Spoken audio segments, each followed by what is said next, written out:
BBC Radio Gloucestershire. With Mark Cummings. Now, the plight of savers who've seen pitiful interest rates for several years is going to be highlighted outside the Bank of England today. The bank is expected to keep the base rate at 0.5% today, where it's been for more than 2.5 years. But the campaigning group Save Our Savers wants to highlight how hard things are under such conditions for those maybe reliant on a decent interest rate to try and make any money. And many of you phoned in. That really is you. Today, waving placards, the campaigners will sing carols with the lyrics tweaked to represent their views. Find out who's saving or not. Mervyn King is coming to town. That is live from London as we speak. Very nice. He sees you That's enough. We'll come back in a minute. We'll be live in London in a minute, but first our business expert Mike Warburton has been looking at the impact of how low interest rates really can bite with savers. Many savers are older people, often pensioners, and pensioners, it seems to me, are hit from different sides. They're hit if you've got a private pension, because annuity rates have fallen so much, so you're not getting as much from your private pension as you planned, I guess. And then you have your money in savings, bank or building society. And even if it's not money you were expecting to use to pay for the weekly shopping bill, it was for those extras in life. It was the holiday. It was gifts for the grandchildren or whatever.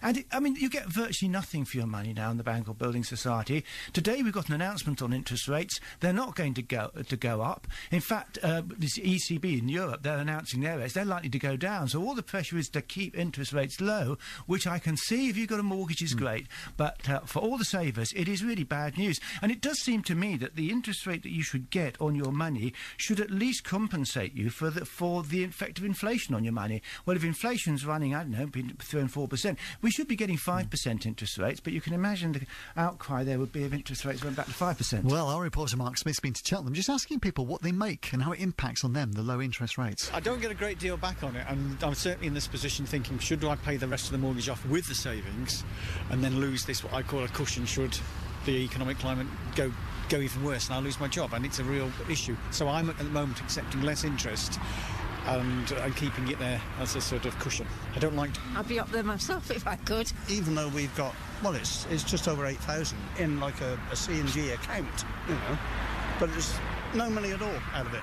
And what would you potentially use some interest for? I guess that with a cricket club as always. We're just getting our gang mowers done. 800 odd quid. We had it topsoiled a couple of months ago. That was 150 quid and 500 quid's worth of soil and seed, etc. So it's the interest, just help us sort of keep that revenue stream ticking over. Well, let's go live to London now. Speak to Simon Rose from the Save Our Savers campaign, who'll be involved at the Bank of England today. Morning to you. Good morning. And wonderful singing earlier on, by the way. We did enjoy that one. Yes, not by me. No, I realise that one. Bottom line is, finances are finances. There's always going to be winners and losers. Can the government really change its monetary policy just so some of your supporters can have a few extra quid a week? Well, that's very interesting to say that, because it is not actually sticking to what its policy is. The government set a target for inflation of 2%, and that is what the Bank of England is supposed to be sticking to, but they don't do it. Inflation is actually rather higher than that interviewee said. It's 5% CPI, and much higher for RPI, and even higher if you're one of the more elderly. So, we've got a policy. The Bank of England is not doing it, even though it is legally obliged to.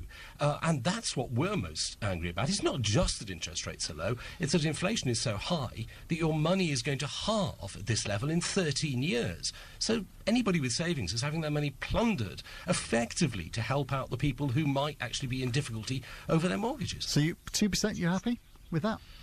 No, I'm not happy at all. It really is quite appalling. And the thing is, low interest rates are here, in theory, because it's supposed to bring growth about in the economy. Well, can you see any growth? It isn't happening. We need to be encouraging savings, because savings actually are an engine of growth.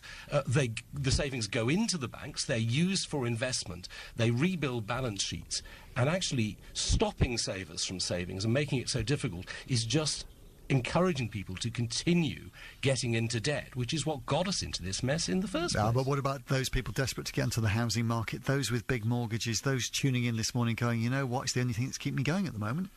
Well, that may well be true, but unfortunately that is what has got it into the state that we are in. We put too much faith in houses, and they are, while it's lovely to have a house, and it's nice to think that the price might actually go up, it's really dead investment. It's not an asset that is doing anything. It's not going to create anything. It's not going to make jobs. It's not going to create products.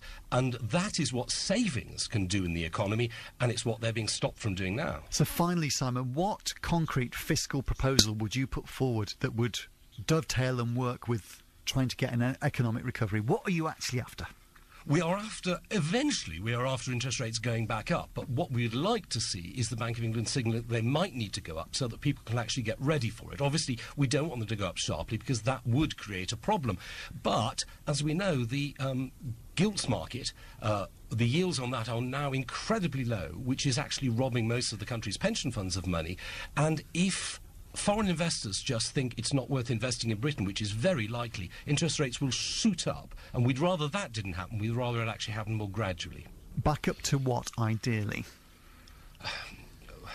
Interest rates, I mean, with inflation... No, we need to know the answer. Level, back up to what? With interest rates at the current...